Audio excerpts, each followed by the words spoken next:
안녕하세요. 저는 올해 30 후반의 평범한 주부입니다.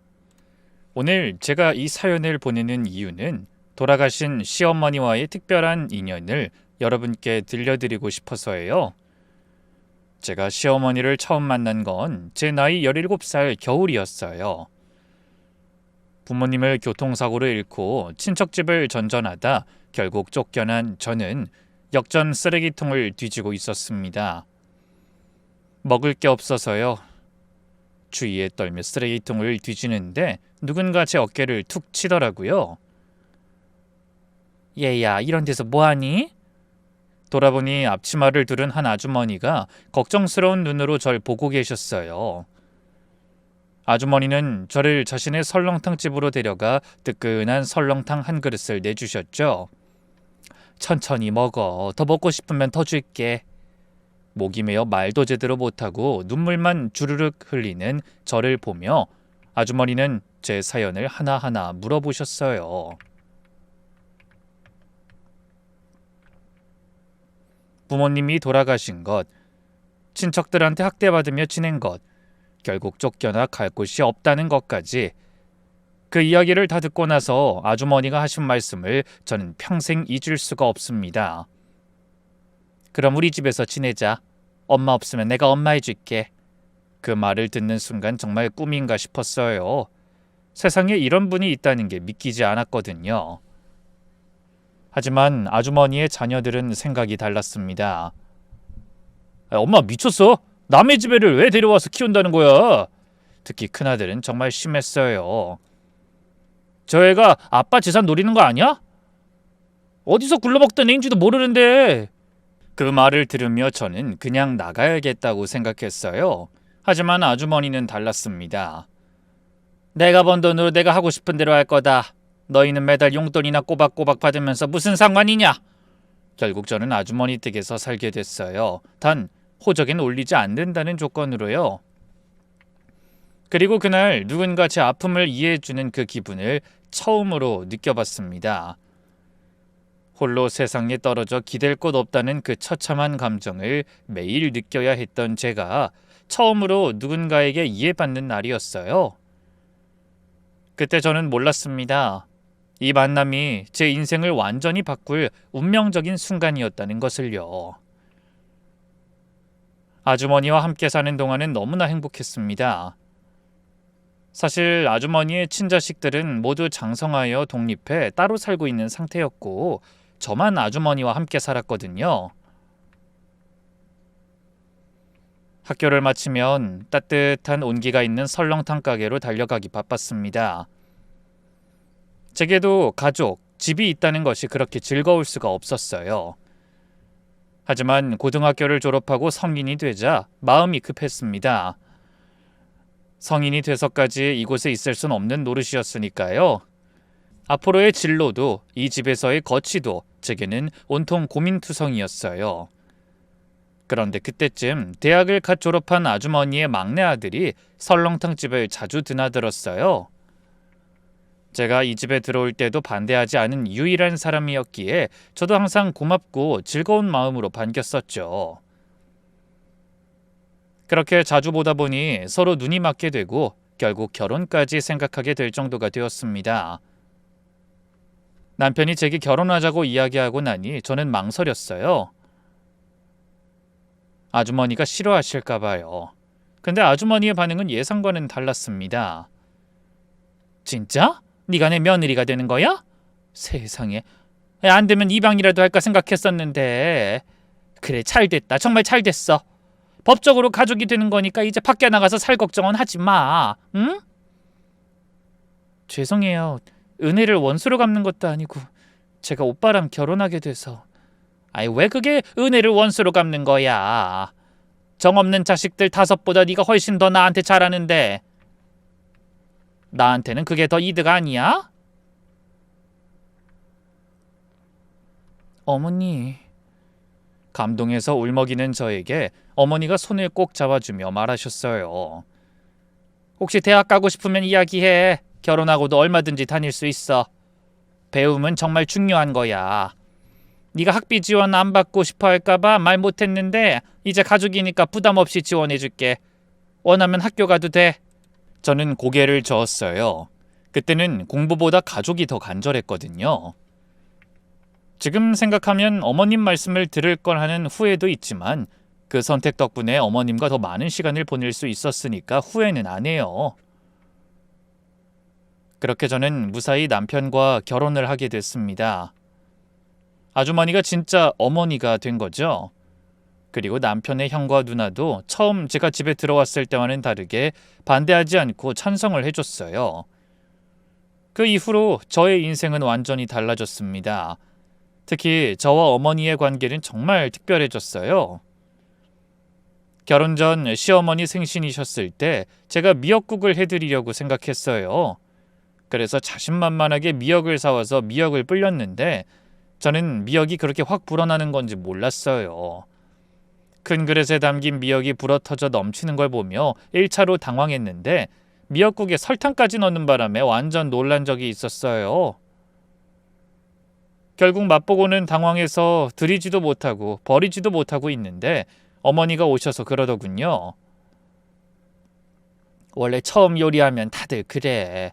처음부터 뛰는 사람 어딨니? 태어나면 기는 것부터 하는 게 맞지. 이리 와봐. 내가 처음부터 알려줄게. 그 이후부터 저는 어머니께 요리와 살림을 배웠습니다. 아가, 이렇게 쌀을 씻을 땐 처음엔 빨리 헹궈야 해. 그래야 쌀뜨물이 밥에 배지 않아. 자, 이렇게 손가락 사이로 물이 빠지게 하는 거야. 김치 담글 때는 배추를 절이는 게 제일 중요해. 소금물 농도를 잘 맞춰야 하는데 달걀이 동동 뜰 정도면 딱 좋아. 저는 그 시간이 너무 좋았습니다. 모르는 걸 알아간다는 것도 좋았지만 그것보다는 이 평범한 가정의 일을 배운다는 것에 더 기뻤어요. 그리고 어머니께서 저를 항상 아가라고 부르셨거든요. 처음엔 며느리인 제가 아가라니 어색했지만 곧 그 호칭이 너무나 자연스럽고 행복하게 느껴졌습니다. 저는 주말이면 당연하다는 듯이 시댁에 가서 어머니와 시간을 보냈습니다. 함께 시장도 가고 맛있는 음식도 해먹고 저녁엔 드라마도 보면서 도란도란 이야기를 나눴어요. 게다가 밖에서는 어머니 팔짱을 끼고 항상 돌아다니니 보시는 분들마다 딸이 애교가 많다며 칭찬해 주시더라고요. 그럴 때마다 어머니가 말씀하셨죠. 제가 복이 많아요. 딸 같은 며느리가 들어와서 이렇게 매일이 즐겁네요. 웃으며 이렇게 말하면 사람들이 어찌나 부러워하는지. 그럴 때마다 제가 민망할 정도로 제 칭찬을 해주곤 하셨거든요. 그리고 결혼하고 2년이 지난 어느 명절날 저녁, 저와 어머니 둘만 남아있게 되자 어머니가 진지한 표정으로 말씀하셨어요. 자식을 셋이나 키웠는데 밖에서 온 네가 제일 효녀야. 이렇게 보면 넌 나한테 5남매보다 더 소중한 딸인 거지. 낳은 정보다 기른 정이라고 하는데 넌 낳지도 기르지도 않았는데 이렇게 정이 깊으니 이게 진짜 인연인가 봐. 제가 효녀인 건 어머니가 제게 잘 대해주셔서 그래요. 그리고 원래 가지고 있는 사람보다 가지지 못한 사람이 더 절실하잖아요. 그래서 제가 다른 가족들보다 어머니한테 더 매달리는 건지도 모르죠. 아주버님, 형님도 어머님한테 애틋한 마음은 가지고 있으실 거예요. 너무 가까워서 표현을 못하는 거일 뿐일 거예요. 유독 외로워 보이는 그날의 어머니에게 저는 달래듯 위로하듯 말을 건네드렸습니다. 제 이야기를 듣던 어머니는 씁쓸한 웃음을 지어 보이셨어요. 그 모습이 너무 처량해 보여 그 뒤로도 제가 빈자리를 채우기 위해 열심히 노력했어요. 근데 결혼 5년째가 되던 해 봄, 저희 집에 큰 위기가 찾아왔습니다. 남편이 갑자기 직장을 그만둔 거예요. 나 더는 못 다니겠어. 직장 상사가 매일 괴롭히고 동료들도 다 나를 무시해. 정신적으로 너무 힘들어서 도저히 못 견디겠어. 말이라도 하고 그만둬야지. 이렇게 그만두면 어떡해.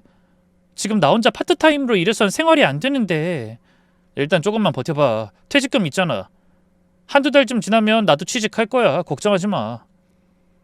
처음엔 잠시만 쉬면 다시 구직 활동을 할 거라고 믿었습니다. 한 달 정도는 푹 쉬면서 재충전하는 시간이 필요하다고 생각했어요. 하지만 한 달이 지나고 두 달이 지나고 석 달이 되어도 남편은 집에서 게임만 할 뿐 취직할 생각을 전혀 하지 않았습니다. 그리고 퇴직금도 몽땅 가져가서는 주지 않았고요. 결국 생활비는 바닥나고 집 대출금 낼 날은 다가오고 공과금 독촉장이 날아들기 시작했어요. 남편에게 모자란 생활비를 달라고 하니 일도 안 하는 사람한테 왜 돈 달라고 하냐며 퇴직금은 노후 자금으로 써야 해서 못 준다고만 하더군요. 저는 결국 편의점 알바와 식당 서빙을 동시에 하기 시작했습니다. 새벽 5시에 일어나서 편의점 새벽 알바를 하고 오전 11시에 교대한 후 잠깐 집에 들러 남편 밥을 차려주고 오후 3시부터 식당에서 밤 11시까지 일했어요. 집에 돌아오면 12시가 넘어서야 겨우 씻고 잠들 수 있었습니다. 하루에 4-5시간 자면서 버텼어요. 시댁에는 철저히 숨기려고 했습니다. 남편의 자존심도 있고 무엇보다 어머니께 걱정을 끼쳐드리고 싶지 않았거든요. 주말에 시댁에 가서도 아무렇지 않은 척 웃으며 어머니와 시간을 보냈습니다. 하지만 역시 어머니의 눈은 속일 수 없었어요. 어느 날 새벽 편의점에서 김밥과 컵라면을 정리하고 있는데 유리문 밖에서 누군가 절 바라보고 있었어요. 새벽 5시 반, 이런 시간에 누가 있을까 싶어서 고개를 들어보니 어머니였습니다. 어머니, 어떻게 이 시간이 여기까지... 저는 당황해서 우물쭈물했지만 어머니는 아무 말 없이 편의점을 들어오셨어요. 그리고는 따뜻한 커피 2잔을 사서 하나는 제 손에 쥐어주셨습니다. 잠깐 밖에서 좀 얘기하자. 다행히 그 시간엔 손님이 없어서 잠시 자리를 비울 수 있었어요. 편의점 앞 벤치에 앉아 어머니는 한참 동안 말이 없으셨습니다. 새벽 공기는 차가웠지만 어머니가 건네준 따뜻한 커피를 손에 쥐고 있으니 마음까지 따뜻해지는 것 같았어요. 그러다가 떨리는 목소리로 물으셨습니다. 우리 아들이 일을 안 하니? 그게... 숨기지 마. 나 생각한답시고 숨기면 그게 더 잘못된 일이니까. 더는 숨길 수 없어서 저는 고개를 끄덕였습니다. 네, 어머니, 죄송해요.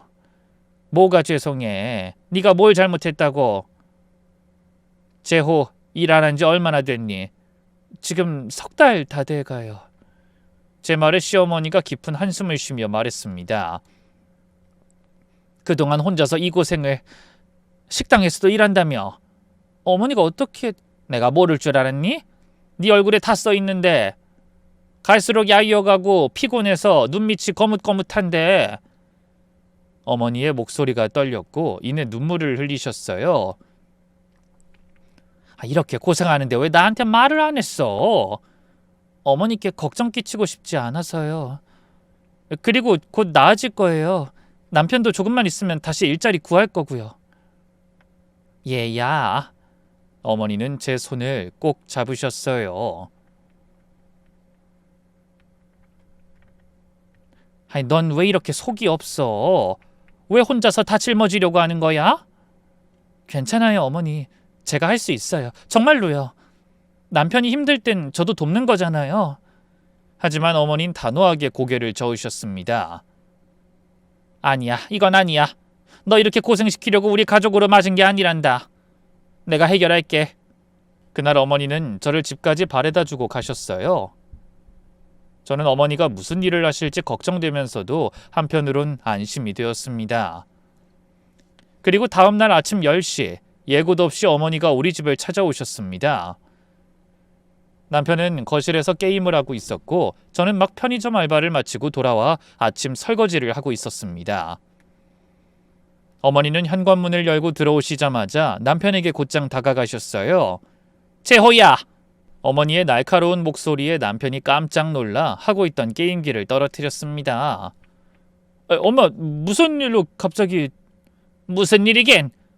네 아내가 새벽부터 밤까지 두 곳을 뛰어다니는데 넌 가장이란 놈이 집에서 게임이나 하고 있어? 엄마, 저도 힘들어서... 회사에서 스트레스가 너무 심했어요. 그래서 잠깐 쉬는 거예요. 그 순간 저는 난생 처음으로 어머니가 그렇게 화내시는 모습을 봤습니다. 어머니는 남편의 뺨을 철썩 때리셨어요. 그 소리가 어찌나 크던지 저도 깜짝 놀랐습니다. 네 와이프는 안 힘드냐? 새벽 5시에 일어나서 밤 11시까지 일하는데 넌 그 와중에 게임이나 하고 있고 부끄럽지도 않아? 네가 사람 새끼면 네 처는 굶기지 말아야지. 아무리 책임감이 없어도 어떻게 이렇게까지 없을 수가 있어? 남편은 뺨을 감싸준 채 아무 말도 못했습니다. 당장 옷 갈아입고 따라와! 오늘부터 네 삼촌 공장에서 일해. 게임만 하는 손으로 돈이라도 벌어와! 엄마, 공장 일은 제가 할 수 있는 일이 아니에요. 제 전공도 아니고. 뭐가 할 수 있는 일이 아니야? 네 아내는 편의점에 식당 서빙까지 하는데 넌 공장 일이 창피하다는 거야? 몸 멀쩡한 젊은 놈이 집에서 놀면서 아내한테 기생충처럼 붙어 사는 게 더 창피한 줄 알아? 결국 남편은 그날부터 마지못해 삼촌 공장으로 출근하기 시작했습니다. 어머니는 남편을 삼촌에게 데려다주고 오신 후 저를 방으로 따로 부르셨어요. 그리고는 가방에서 두툼한 봉투를 꺼내 제 손에 쥐어주셨습니다. 어머니, 이게 뭐예요? 1,000만 원이야. 당분간 생활비로 쓰고 일 하나 줄여라. 그러다 네 몸만 축나. 어머니, 안 돼요. 이렇게 큰 돈을 받을 순 없어요. 저는 깜짝 놀라서 봉투를 돌려드리려 했지만 어머니는 제 손을 꼭 잡으셨습니다. 받아. 이건 시어머니가 며느리 주는 게 아니야. 엄마가 딸 주는 거야. 넌 내 딸이잖아. 어머니, 하지만... 그리고 재호한테는 절대 비밀이야. 걔가 알면 또 나태해질 거야. 이건 너만 알고 있어. 좀 쉬면서 천천히 일 정리해. 어머니의 눈에는 눈물이 고여 있었습니다. 미안해. 내 아들이 이렇게 못난 줄 몰랐어. 내가 잘못 키웠나 봐. 아니에요, 어머니. 어머니 잘못 아니에요. 왜 그런 소리를 하세요? 넌 또 왜 이렇게 착하니? 가끔 내 아들한테 참 과분한 아내라는 생각이 든다, 얘. 저는 그날 처음으로 딸이라는 게 무엇인지, 가족의 사랑이 무엇인지 진정으로 알게 되었어요. 어머니가 주신 돈은 은행에 넣어뒀습니다. 언젠가 지금처럼 갑작스러운 일이 닥칠 때를 대비해서 저축해둔 거예요. 그리고 남편이 일을 시작하자 저는 식당 알바 하나만 계속하면서 조금씩 쉴 수 있었습니다. 남편은 삼촌 공장에서 하루 12시간씩 일하기 시작했습니다. 새벽 6시에 나가서 저녁 7시에 들어왔어요. 하지만 불평불만이 끝도 없이 쏟아졌습니다. 진짜 죽겠네. 허리 끊어질 것 같아. 공장이 이렇게 힘든 줄 몰랐어. 삼촌이 너무해. 조카라고 봐주는 것도 없어. 형들은 다 잘 사는데 나만 이렇게 막노동이나 하고 있네. 친구들은 다 과장부장 달고 있는데 난 공장 노동자야. 어머니도 어떻게 아들한테 이런 일을 시킬 수가 있는 건지. 결국 불만을 듣다 못한 제가 한마디 했습니다. 여보, 당신이 회사 생활 적응 못해서 퇴사한 건데 왜 어머니 탓을 해? 당신이 빠르게 취직했으면 어머니가 소개시켜줄 일도 없었을 거 아니야. 그리고 일하는데 귀천이 어딨어? 돈만 벌어서 잘 살 수만 있으면 된 거지. 결국 이렇게 날선 대화를 나누다 그 과정에서 남편과 저 사이는 점점 멀어졌습니다. 저는 그런 남편이 안쓰러우면서도 어이가 없었어요. 저도 편의점과 식당에서 일하며 고생했는데 정작 본인만 힘들다고 생각하는 것 같았거든요. 제가 어머니 편을 드니 남편이 코웃음을 치며 말하더군요. 당신이야 우리 엄마한테 알랑방구 끼면서 아양 잘 떨어서 그런 거지. 남편의 말에 기가 차면서도 저 또한 의아한 마음이 들었습니다. 어머니가 저한테 이렇게까지 잘해주는 이유가 궁금했거든요. 아무리 그래도 팔은 안으로 굽는다는데 어머닌 저에게 너무 잘해주셨으니까요. 그래서 참다 못한 어느 날 저녁, 어머니와 단둘이 차를 마시던 중에 저는 용기를 내어 여쭤봤습니다. 어머니, 저한테 왜 이렇게 잘해주세요? 다른 며느리들 보면 시어머니랑 잘 안 맞는다던데 어머니는 저한테 너무 잘해주셔서. 원래 팔은 안으로 굽는다잖아요. 어머니는 찻잔을 내려놓으시고 한참을 망설이시더니 깊은 한숨을 내쉬셨습니다. 사실은 너를 처음 봤을 때 어렸을 때 잃어버린 내 여동생 생각이 났어. 너랑 정말 많이 닮았거든. 여동생이요? 저는 처음 듣는 이야기였어요. 어머니께 여동생이 있었다는 것도 몰랐거든요. 그 애는 12살이었어. 꼭 너처럼 까만 눈동자에 말랐는데 예쁜 애였지. 어머님의 눈가가 붉어지기 시작했어요. 그때는 다들 못 살았을 때였으니까 잃어버리면 잃어버린 대로 살 수밖에 없는 시대였지. 아버지는 입이 하나 줄었으니 찾지 않으려 했고 어머니만 내내 돌아다니며 동생을 찾으러 다녔어. 진실은 몰라. 아버지가 어디다 줘버렸을지도 모르는 일이었지. 그런 분이셨으니까. 어머니, 평생 그게 한이야. 어떻게든 찾으려고 노력해 볼걸. 그 애가 지금 살아있는지 어디서 어떻게 사는지도 모르겠어. 찾으려고 해도 이름밖에 모르니까 찾을 수가 없더라. 어머님은 그렇게 말씀하시며 눈물을 흘리셨어요. 70평생 마음속에 품고 계셨던 상처였던 거죠. 그래서 너를 봤을 때 가슴이 무너지는 것 같았어. 쓰레기통을 뒤지던 네 옆모습이 정말 똑같이 닮았거든. 혹시 내 동생도 어디선가 저렇게 힘들게 살았을까 싶어서 안 도와줄 수가 없었어. 그땐 진짜 그런 마음으로 널 거둔 거야. 어머님은 제 손을 더 꼭 잡으셨습니다. 근데 하루하루 네가 살이 붙어가고 그러면서 잘 웃어주고 날 즐겁게 해주려는 모습을 보면서 내 동생이 컸다면 이랬겠구나 싶어서 그래서 더 정이 갔나 봐. 내가 동생한테 못해준 걸 너한테라도 다 해주고 싶은 생각이 들었거든. 정말 그땐 그런 느낌이었어. 근데 지금은 달라. 그런 동정 연민이 아니라 정이 들었지. 어머니, 저 때문에 그런 아픈 기억을 떠올리시게 해서 죄송해요. 아유, 무슨 소리야. 오히려 네가 있어서 내가 위로받는 거야. 나는 이제 널 보면서 동생을 떠올리진 않는단다. 가끔 생각나긴 하지만 잘 살 거라 믿고 있을 뿐이고 지금은 네가 주는 마음들이 나를 채워줘서 너무나 고마운 마음뿐이야. 그날 이후로 어머님과 저는 더욱 가까워졌습니다. 어머님은 가끔씩 자신의 어린 시절 이야기, 동생과 함께했던 추억들을 들려주셨습니다. 그런 이야기를 하실 때마다 어머니의 표정은 슬프면서도 그리운 듯했어요. 저는 그저 어머님 손을 꼭 잡아드리며 함께 울었습니다. 그날 이후로 우리 사이는 더욱 특별해졌습니다. 저는 매일 저녁 퇴근 후에 시댁에 들러 어머니와 저녁을 먹었고 어머니는 항상 현관 앞에서 절 기다리셨어요. 아가, 오늘도 힘들었지? 오늘은 뭐 먹고 싶어? 어머니는 친자식들보다 저를 더 기다리고 반겨주셨어요. 아마 친자식들도 그걸 느꼈을 거예요. 함께 가면 어머니가 절 먼저 반겨주셨으니 말이죠. 그래도 남편이 제게 뭐라고 하진 않은 건 제가 남편을 대신해서 어머니에게 며느리 도리를 하고 있다고 생각했기 때문일 거예요.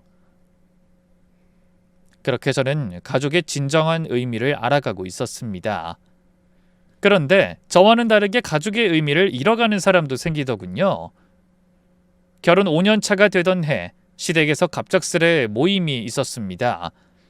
명절도 아닌데 5남매가 모두 모인 건 정말 이례적인 일이었어요. 아주버님이 먼저 입을 열었습니다. 엄마, 아파트 있잖아요. 그거 제 명의로 넘겨주세요. 제가 사업 확장하려는데 돈이 모자라서 담보대출이라도 받으면 충당될 것 같은데.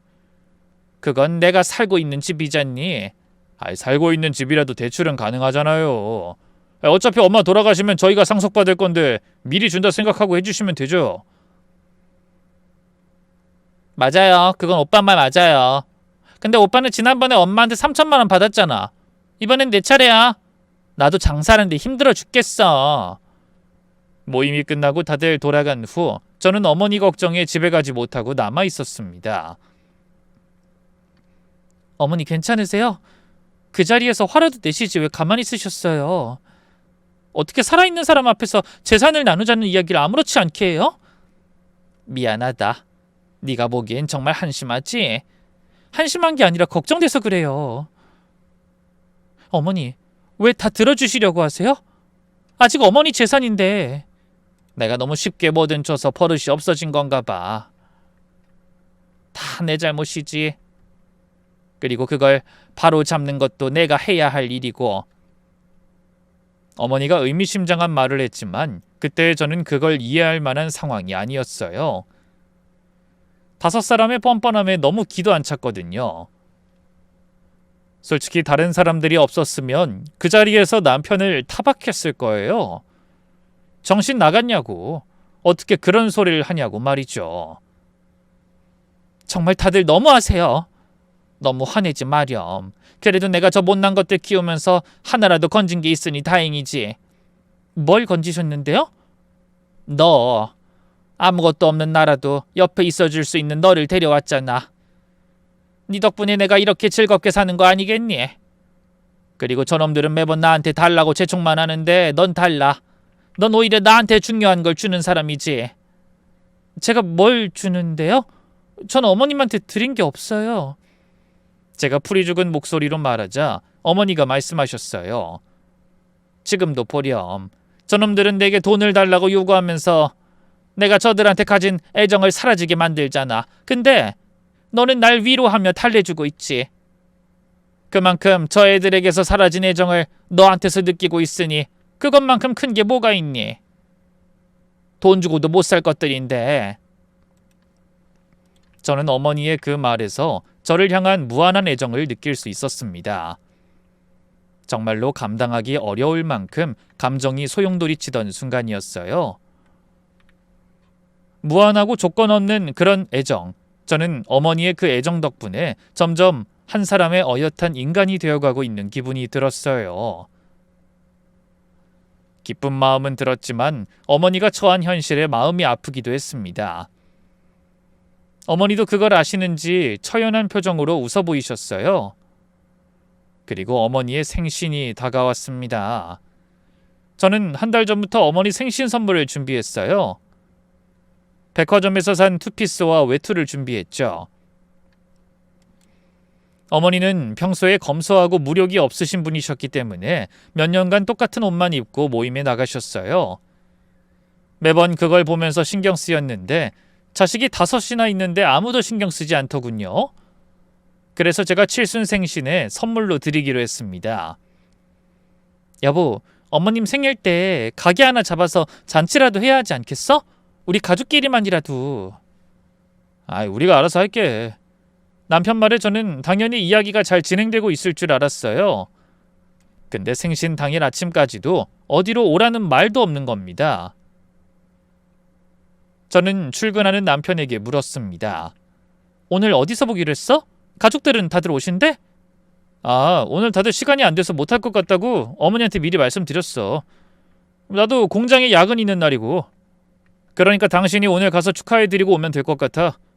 평소에도 자주 갔으니까 괜찮지? 저는 너무도 당황스러웠습니다. 알고 보니 아주버님들과 신우들이 못 온다며 남편에게 연락을 해왔더군요. 그 이야기를 듣고 어찌나 기가 차던지, 게다가 어이없게도 이 사람들은 꽃바구니와 과일을 어머니 댁으로 배송을 시켰더군요. 생신 선물로요. 이때만큼 이 사람들이 얄미운 날도 없었습니다. 좋은 날, 그 좋은 날에 어떻게 이렇게 죄를 뿌릴 수가 있는지. 그것도 자식이라는 사람들이 이러니 어머니 마음이 얼마나 안 좋을지 너무 걱정이 됐습니다. 저는 아침에 부랴부랴 정성껏 미역국을 끓이고 어머니가 좋아하시는 잡채, 갈비찜, 전 등을 모두 준비했습니다. 혼자서 아침부터 요리하느라 정신 없었지만 어머니가 조금이라도 마음이 풀리길 바라며 정성을 다했습니다. 그리고 선물과 음식을 들고 어머니 댁으로 갔죠. 어머니 생신 축하드려요. 제가 음식과 케이크를 들고 나타나자 어머니가 놀라셨습니다. 아이고 무슨 일이야. 다들 못 온다고 연락 왔던데. 근데 뭘 이렇게 많이 준비했어? 혼자서 다 했니? 당연하죠. 1년에 한 번뿐인 어머님 생신인데요. 함께 미역국과 음식을 먹는데 어머니가 웃으시면서 말씀하시더군요. 이 미역국 보니 네가 제일 처음 끓인 미역국 생각나는구나. 그때 얼마나 웃겼는지. 그래도 네가 상처 입을까봐 웃지도 못했는데 이젠 웃어도 되지? 그럼요. 그땐 제가 아직 어머니한테 배우기 전이잖아요. 지금은 어머니한테 잘 배워서 엄청 맛있을 거예요. 어서 드셔보세요. 네가 한 음식이 내 입맛에 딱이야. 날 위한 음식을 해주는 것도 네가 처음이고. 그렇게 훈훈하게 식사를 마치고 축하 노래를 부른 후 제가 선물 상자를 내밀었습니다. 어머니, 이거 받으세요. 이게 뭐니? 선물까지 준비했어? 투피스와 외투를 보신 어머니가 놀란 눈으로 절 보면서 말씀하셨어요. 아유, 얘, 너 돈도 없는데 무슨 옷을 이렇게 많이 샀어? 난 이 옷 없어도 괜찮은데. 어머니, 몇 년째 모임 갈 때 항상 같은 옷만 입고 다니시잖아요. 지인분들이 나쁘게 생각하진 않겠지만 제가 마음에 걸려서 그래요. 어머니도 좋은 옷 입고 다니셨으면 좋겠고 모임에 다른 분들에게 자랑도 하셨으면 좋겠어서요. 어머니는 바로 옷을 입어보고는 거울을 보시며 환하게 웃으셨습니다. 아유, 내가 평생을 카톤 옷만 입고 다녀도 옷 한 벌 사준 자식이 없었지. 매번 나한테 돈 뜯어가기 바빴으니까. 나도 내가 그렇게 키웠다 싶어서 이런 건 원하지 않기로 했는데 생각보다 이렇게 선물 받으니까 기분이 너무 좋다. 그래, 다 늙어서 없어 보이는 것만큼 씁쓸한 것도 없지. 그런 말씀 마셔요. 제가 있잖아요. 앞으로도 계절마다 입으실 옷 선물해 드릴 테니 옷장 꽉 채울 때까지 오래오래 사셔야 해요. 우리는 둘이서 케이크를 먹으며 행복한 시간을 보냈습니다. 그날 밤 어머니가 조용히 말씀하셨어요. 너 하나 보려고 여태 산 것 같아. 너보다 나은 자식이 없어. 정말 고맙다, 아가. 계속 이렇게 행복할 줄 알았습니다. 그러나 어머니가 70세가 된 어느 날 청천벽력 같은 일이 일어났어요. 그것은 어머니의 체중이 급격히 줄어들면서 시작됐습니다. 어머니, 몸이 너무 안 좋으신 것 같아요. 갑자기 체중도 너무 많이 빠지고 요즘 식사도 잘 못하시잖아요. 아이, 늙으면 다 그렇지 뭐. 이제 몸이 준비를 하는 거야. 갈 때가 됐다고 말이지. 그런 말씀 마셔요. 요즘 100세 시대예요. 70이면 펄펄 난다고 해요. 혹시 모르니까 같이 병원 한번 가봐요. 네? 요즘 저도 몸이 안 좋아서 가보려고 했거든요. 혼자서는 절대로 병원에 가지 않겠다는 어머니를 데려가기 위해 아프지 않은 몸을 아프다고 거짓말을 한 뒤 함께 병원으로 향했습니다. 아무 이상 없길 바랬습니다. 어머니가 워낙 아무 문제가 없다고 말씀하셨으니 그러리라 믿고 싶었죠. 하지만 그런 제 기대를 한순간에 무너뜨린 것은 의사 선생님의 말씀이었습니다. 췌장암 4기입니다. 전이가 많이 드셨어요. 여태껏 많이 안 좋으셨을 텐데 이 국가검진은 잘 안 받으셨네요. 그래서 잘 모르셨던 것 같은데 이 상태로 치료를 안 하면 앞으로 남은 시간은 6개월 정도입니다. 청천벽력 같은 소리에 제가 아무 소리도 못하고 있자 의사 선생님이 잠시 말을 끊었다가 다시 말하셨어요. 간과 폐에 전이가 돼서 연세를 생각하면 수술을 했을 때 예후가 안 좋을 가능성이 너무 높습니다. 일단 증상을 완화하고 항암 치료를 시도해보고 어느 정도 의미 있는 결과가 나오는지 한번 보는 게 좋겠습니다. 만약 치료가 의미가 없으면 증상을 완화하는 데 집중하는 게 좋을 것 같습니다. 의사 선생님의 말씀에 저는 진료실 밖 복도에서 그대로 주저앉아 울었습니다. 어머니는 제게는 특별한 가족이었어요. 가족을 잃는다는 생각에 하늘이 무너지는 것 같았어요. 어머니는 그런 저를 위로하지도 못하고 그런 저를 위로해주기 바쁘셨습니다. 위로를 받아야 하는 것은 어머님이셨는데 저는 어머니의 손길에 정신을 차렸습니다. 어떻게든 살아보리라 생각했어요. 저는 가족들을 모두 불러 모았습니다. 남편을 좋아서 다들 모이게 했는데 표정들이 안 좋더군요.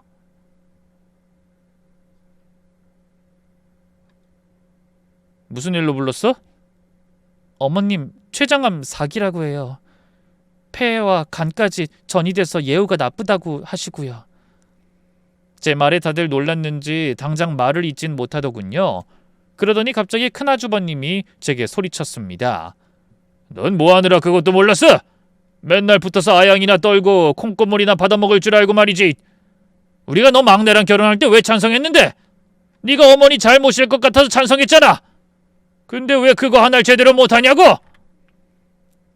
맞아. 걷어줬으면 밥값을 해야 할 거 아니야.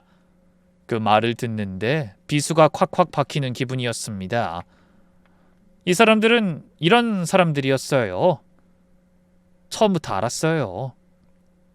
왜냐면 어머니가 계시는 곳에서는 재수씨 옳게 하면서 반존대라도 쓰던 사람들이 어머니가 계시지 않으면 야, 너라고 막말을 하고 아랫사람 대하듯 했거든요.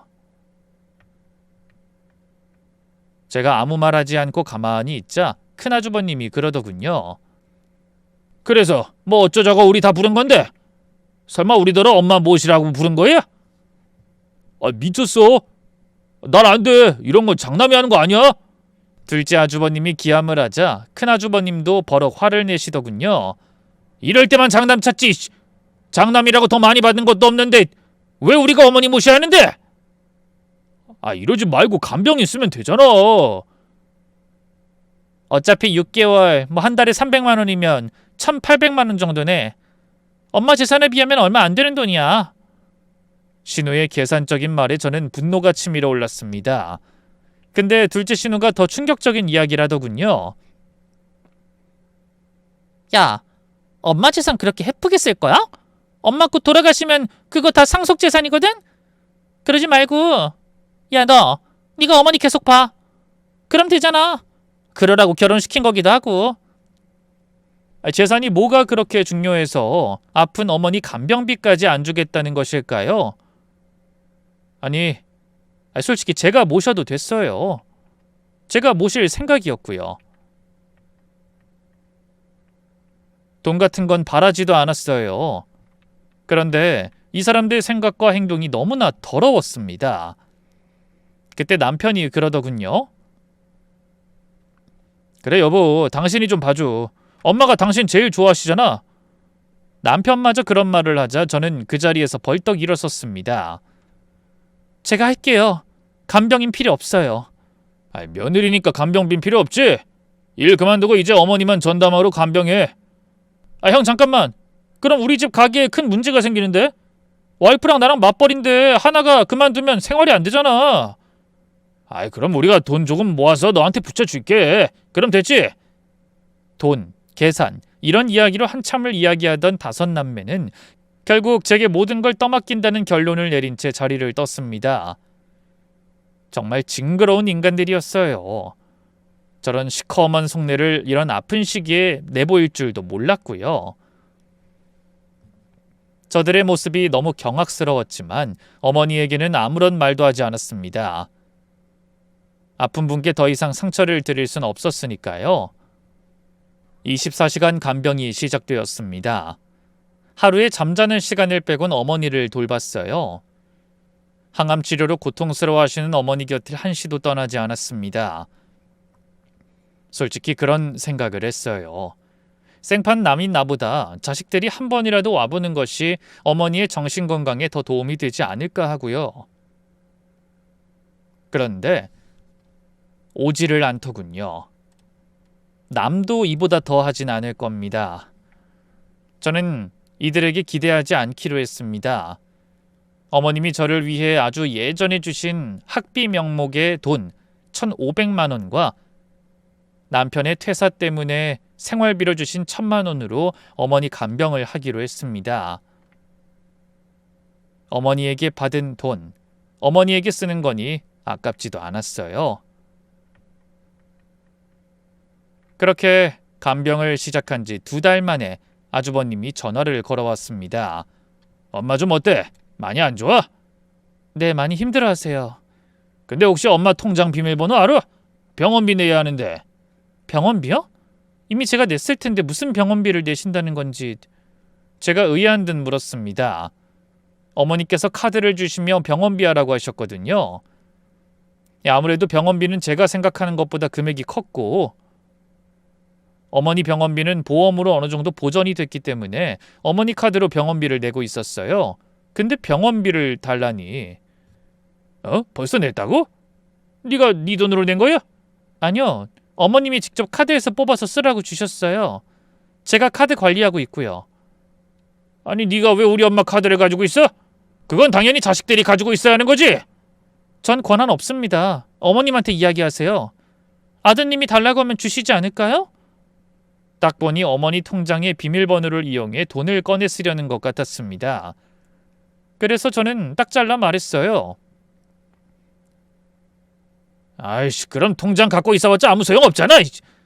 그렇게 말하던 아주버님이 전화를 뚝 끊어버렸습니다. 참으로 씁쓸한 기분이 들었어요. 자식이 도둑이 되다니. 저는 그런 어머니가 너무 안쓰러웠습니다. 남편도 점점 집에 오지 않았습니다. 공장 일이 힘들다며 회식이다, 친구 만남이다 핑계를 대며 병원에도 잘 오지 않았어요. 네가 있는데 나까지 왜 가? 당신이 알아서 다 잘할 거잖아. 앞으로도 그렇게만 해줘. 어? 내가 자식은 아니잖아. 어머님 시한부야. 곧 돌아가실 건데 와서 좀 마음이라도 보듬어드리면 안 돼? 뭐 내가 놀아? 나도 바빠. 그래서 못 가는 거라고. 나도 가고야 싶지. 근데 여건이 안 되는 걸 어떡하냐. 그리고 어머니도 당신을 더 좋아하니까 괜찮을 거야. 그걸 말이라고. 정말 대화하고 싶지도 않았어요. 도대체 이 사람들이 어디까지 최악일까 싶었는데 정말 끝을 보게 된 사건이 일어났죠. 병원과 집을 오가던 어느 날 남편이 급하게 들어오며 제게 폰을 넘겼어요. 화장실이 급하니 저한테 충전을 맡긴 거죠. 그러다 실수로 화면을 켜게 됐는데 가족 단톡방 알림이 떴습니다. 저도 모르게 손이 스쳐서 가족들이 나눈 대화를 보게 됐어요. 엄마 재산 정리했어. 부동산 3채 예금, 기타 재산까지 하면 총 10억은 넘을 듯. 오, 대박. 1인당 2억씩이네. 근데 올케한테도 돈 좀 줘야 하지 않아? 간병 계속 시키는데 남들 보는 눈도 있고. 나중에 딴소리라도 하면. 그건 그렇지. 간병비 생각하면 1,000? 어차피 며느리 남이잖아. 그러니까 나한테 줘. 우리가 가족이니까 내가 받는 게 맞지. 그리고 간병비면 더 쳐줘야지. 1,000만 원이 뭐야? 생판 남도 한 달에 300인데 1,800 아니 2,000은 줘야지. 그렇지. 우린 피가 섞인 혈육이고 막내한테 주는 게 안전하겠지. 저는 휴대폰을 든 채로 한참을 멍하니 서 있었습니다. 특히 남편의 말에 가장 큰 상처를 받았어요. 10년을 넘게 함께 살았는데 결국 저는 남이었었더라고요.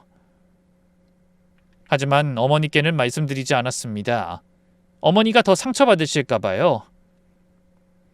어머니의 상태가 점점 악화되셨습니다.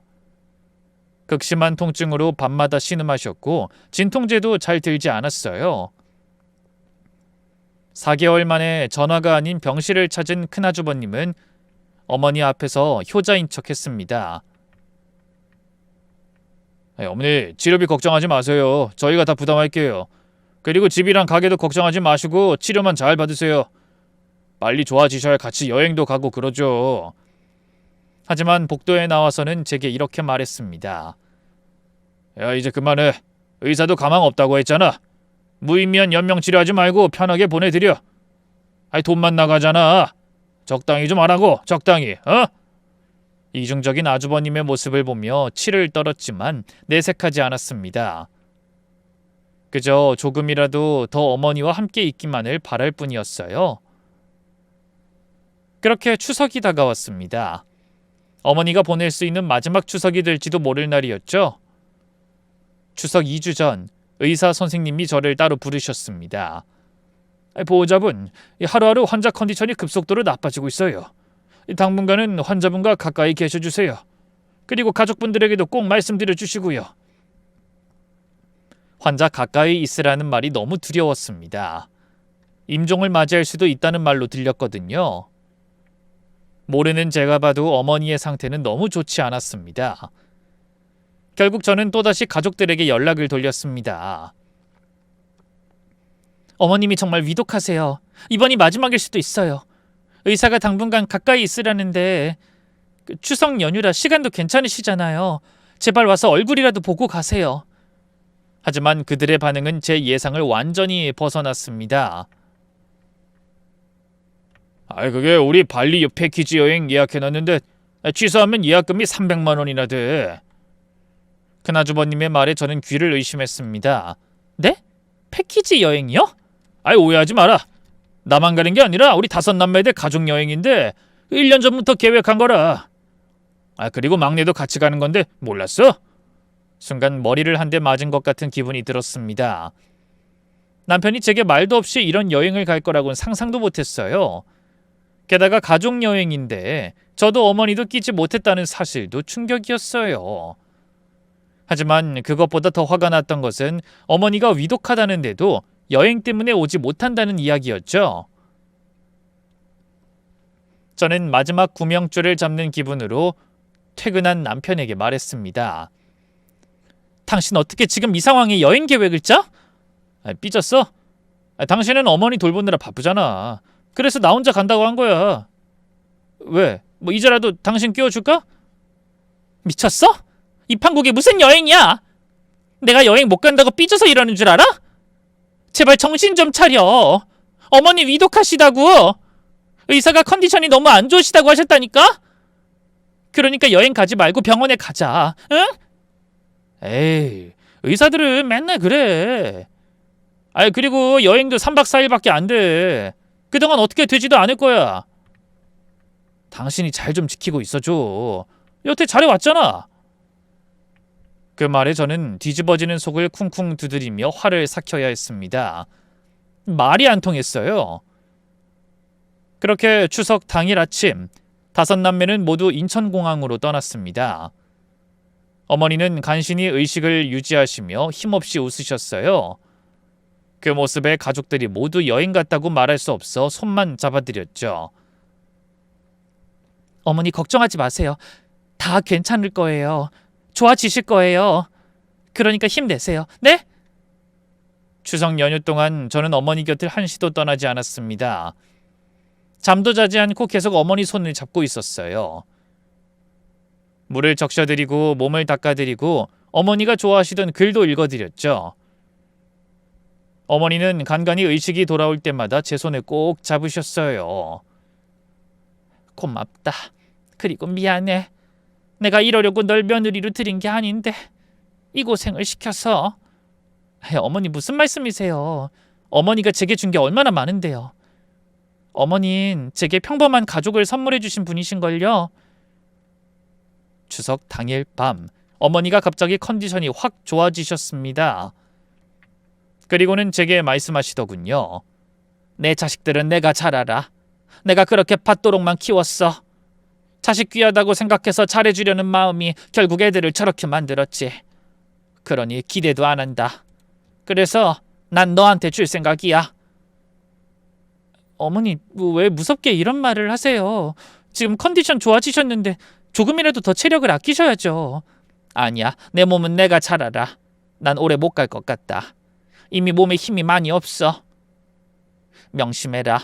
내가 주는 것들 떳떳하게 받아. 그건 오로지 너를 위해 내가 오래전부터 준비한 것들이야. 어머니 저 그런 거 필요 없어요. 그러니까 빨리 몸 좋아지셔서. 사실 너 데려다 보호하면서 널 입양하려고도 했는데 네가 우리 막내랑 결혼하는 바람에 널 내 딸로 만들지는 못했어. 그래도 넌 내 딸보다 더 딸같이 내게 잘해줬지. 그러니 그 선물이라 생각하거라. 잘 모르겠으면 변호사한테 다 물어보고 변호사가 비밀번호가 뭐냐고 물으면 네 생일 내 자리 이야기해주면 돼. 알았지? 어머니 그것들한테 상처받지 마라. 누가 뭐래도 넌 그걸 받을 자격이 충분해. 저는 어머니의 손을 두 손으로 꼭 잡고 울었습니다. 제가 원하는 말보다 어머니가 원하는 말을 해드려야 할 상황이라는 걸 직감했습니다. 어머니 법이 뭐가 중요해요. 제가 어머니 딸처럼 살았잖아요. 여태껏 말씀 못 드렸는데 사랑해요 어머니. 그리고 너무 감사드려요. 저를 살려주셔서 제게 자리를 내주셔서. 어머니가 희미하게 웃으셨습니다. 내가 더 고맙다 아가. 그렇게 이야기하시곤 더 이상 힘드신지 말을 하지 않고 그대로 눈을 감고 가쁜 숨만 쉬셨습니다. 그리고 추석 다음 날 새벽 3시 어머니는 제 손을 잡은 채로 평화롭게 눈을 감으셨습니다. 병원 임종실에서 저는 어머니를 안고 한참을 울부짖었어요. 어머니 가지 마세요. 저 혼자 두고 가지 마세요. 결국 아무도 없어 저 혼자서 장례 절차를 진행했습니다. 장례식장에 연락을 하고 빈소를 차렸어요. 다른 가족들은 연락이 닿지 않았습니다. 발리에서 신나게 놀고 있었겠죠. 그리고 어머니가 돌아가신 지 이틀째 되는 날 저녁 8시 가족들이 장례식장으로 헐레벌떡 뛰어왔습니다. 재수씨, 어머니가 위독하면 위독하다고 연락을 했어야지. 그래 오이케. 우리만 불효자식 됐잖아. 어이가 없었습니다. 제 연락을 모두 무시한 건 이 사람들이었는데 왜 이런 말을 하는지. 가만 보니 주변 사람들 눈을 의식한 것처럼 보이더군요. 저도 어머님이 안 계시니 말이 곱게 나오지 않았습니다. 30통 넘게 전화했어요. 문자도 수십 개 보냈고요. 연락이 안 되면 우리가 묵고 있는 호텔에 전화라도 했어야지. 짠 듯이 5명 모두 연락이 안 되니 제 연락 안 받고 싶어서 그러는 거라 생각했죠. 솔직히 어머님이 위독하다고 여행 가기 전에 제가 이야기를 했으면 제가 전화한 걸 기다릴 게 아니라 저한테 전화를 해야 맞는 게 맞잖아요. 제 말에 5명은 입도 뻥끗 못하더군요. 누구는 슬퍼도 장례식장 지키느라 마음 놓고 울지도 못하는데 자식이라는 것들은 느긋하게 다 놀고 오면서 저런 말을 하는 게 너무 화가 났어요. 거기에 남편이 끼어있다는 사실도 너무나 열받았고요. 그리고 장례를 마치고 이틀이 지났을 때 어머님 댁에 유품을 정리하려 가족들이 어머님 댁에 모였을 때 뜻밖의 방문객이 찾아왔습니다. 저는 고인께서 생전에 위임하신 변호사 김준영입니다. 변호사님요? 네, 그 고인께서 유언장과 함께 전달하는 것들이 있습니다. 가족분들이 모두 계실 때 공개하라고 하셨는데요. 가족들 모두 모인 자리에서 변호사님이 서류를 꺼냈습니다. 먼저 유언장 낭독하겠습니다. 유언장이요? 엄마가 그런 것도 준비했어? 큰형님이 놀란 표정으로 물었습니다. 네, 그 7년 전부터 준비하셨습니다. 내용 읽겠습니다. 본인 소유 3억 원의 아파트 한 채와 예금 1억을 자녀 5명이 균등 분할한다. 뭐? 겨우 4억? 1인당 8천만 원밖에 안 돼? 아니 변호사님, 재산이 그게 다가 아닐 텐데 나머지 재산은 어디 갔습니까? 이거 말고도 더 있어요. 어머니가 아버지한테 받은 것들이 아직 있는데. 5남매가 술렁거리자 변호사님이 말을 이었습니다. 그 부분은 이쪽 며느리분께 따로 전달될 것이 있습니다. 잠시 이쪽으로 와주시겠습니까? 변호사님이 저를 별실로 안내했습니다. 그 금고 비밀번호를 의뢰인께 들으셨죠? 네, 듣긴 했는데. 아니 잠깐만요. 넌 가족도 아닌데 왜 비밀번호를 알아? 네가 우리 엄마 정신 왔다 갔다 하니까 돈 받아먹으려고 비밀번호 알아냈지? 그건 아닙니다. 의뢰인이 7년 전부터 준비했다고 제가 말씀드렸지 않습니까? 그때 이후로 비밀번호는 저와 의뢰인 그리고 이 금고를 받을 뿐만 알도록 했습니다. 그런 약속이었으니까요. 변호사의 말에 아주버님 얼굴이 벌겋게 변하더군요. 금고의 주인이 자기가 아닌데다가 그게 변호사와의 약속이라고 하니 아무 말도 못한 거예요. 비밀번호 말씀해 주시겠습니까? 제 생일이라고만 하셨어요. 저는 생년월일을 불러줬고 금고가 열렸습니다. 그곳에는 서류 봉투가 하나 있었어요. 제가 법적인 부분을 설명드리겠습니다. 어머님께서 7년 전부터 준비하신 내용입니다. 첫째, 생명보험금 3억입니다. 수익자가 며느리분으로 지정돼 있어서 상속재산 아닙니다. 유류분 청구 대상도 아니고요. 그게 가능한가요? 네, 완전히 합법입니다. 둘째, 유언 대용 신탁으로 설정한 건물이 있습니다. 시가 5억 상당의 상가 건물인데요. 이미 신탁 계약에 따라 어머님 사망과 동시에 자동으로 며느리분 명의로 이전됩니다. 5억짜리 건물에 마지막으로 5년 전에 생전 증여하신 예금 5천만 원이 있습니다. 증여세도 이미 완납하셨고 민법상 10년이 지나지 않았지만 특별 수익으로 간주되지 않도록 법적 장치를 모두 해놓으셨습니다. 저는 믿을 수가 없었습니다. 변호사님이 서류 뭉치를 보여주셨어요. 여기 모든 서류가 완벽하게 준비되어 있습니다. 법적으로 문제될 건 없습니다. 혹시 궁금한 점 있으신지... 잠깐만요. 이상하잖아요. 왜 혈육도 아닌 며느리가 이 많은 재산을 받는데요? 완전 남인데. 이게 말이 돼? 며느리가 8억 5천만 원? 우린 겨우 8천만 원인데? 아니, 소송할 거야. 이건 사기야. 결국 화가 난 신우들과 아주버님들이 난리를 치더군요. 그래도 이 와중에 남편은 제가 많은 재산을 받은 게 내심 좋았던 모양인지 아무 말도 안 하고 있었습니다. 그때 변호사님이 침착하게 USB를 들어 보이셨습니다. 소송을 제기하시면 이 자료가 법정에 공개됩니다. 그동안의 병원 출입 기록, 간병 일지, CCTV 영상, 그리고 녹취록과 대화록이 있습니다. 녹취록이라뇨? 네, 그 의뢰인이 기록한 여러분의 불효 흔적들입니다. 의뢰인을 돈으로 보는 내용이 가득한 증거죠. 특히 마지막 임종 때 모든 걸 알고도 발리 여행 가신 것도 물론 증거가 되고요. 5남매의 얼굴이 하얗게 질렸습니다. 이런 자료가 공개되면 상속 결격 사유가 될 수 있습니다.